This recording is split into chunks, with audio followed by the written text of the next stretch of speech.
kunin ko po yung mga kanjo. Okay, tada! Ito na.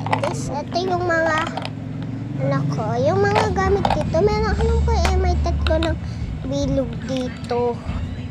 Itong isa. Ito pa, dalawa.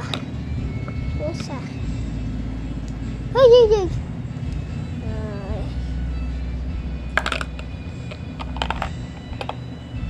Yung mga binigay yung kaklas ko yung mga kinder pa ako.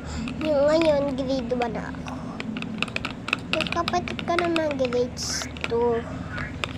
Ay, grade 2. This grade 5. Ano ba yun? And dito siya.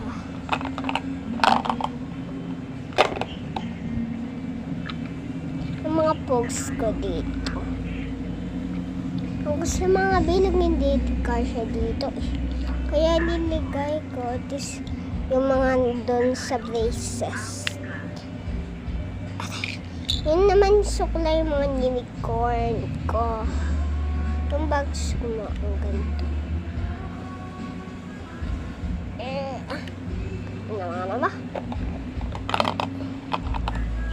And wala akong maliit na cellphone. Ganito lang siya. Hindi pwede siya ilagay. Ganun. Kami kayo pang isa no. Next. Bye-bye!